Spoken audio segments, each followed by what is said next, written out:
భారత క్రికెట్ జట్టులో పెద్ద ఎత్తున మార్పులపై ఊహాగానాల మధ్య ఆటగాళ్లకు వేరియబుల్ పేను ప్రవేశపెట్టాలని బీసీసీఐ చూస్తున్నట్లు తెలుస్తోంది. ఫలితంగా ఆటగాళ్ల ప్రదర్శన అంచనాలకు అనుగుణంగా లేకుంటే పారితోషికాన్ని తగ్గించే వీలు కలుగనుంది. న్యూజిలాండ్, ఆస్ట్రేలియాతో ఇటీవల జరిగిన టెస్టుల్లో ఫలితాలు ఆశించిన విధంగా రాలేదు.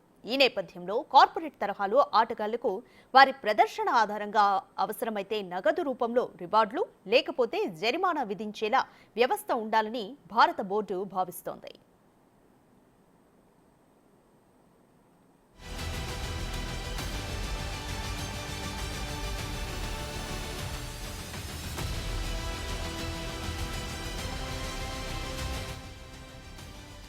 ప్రదర్శన ఆధారిత వ్యవస్థ ఇప్పటికే అమలులో ఉంది. దీని ప్రకారం ఒక సీజన్లో 50% కంటే ఎక్కువ టెస్టులలో ప్లేయింగ్ 11లో ఆటగాళ్లు ఉండేలా చూస్తారు. వారికి ప్రతి ఆటకు 30 లక్షల ప్రోత్సాహకం లభిస్తుంది. ఒక సీజన్లో కనీసం 75% మ్యాచ్లలో పాల్గొంటే ఒక ఆటగాడు ఆటకు 45 లక్షలు సంపాదించవచ్చు. ఆటగాళ్లు టెస్ట్ క్రికెట్, వైట్ బాల్ ఫార్మాట్లకు ప్రాధాన్యత ఇచ్చేందుకు ఈ వ్యవస్థను ప్రవేశపెట్టారు.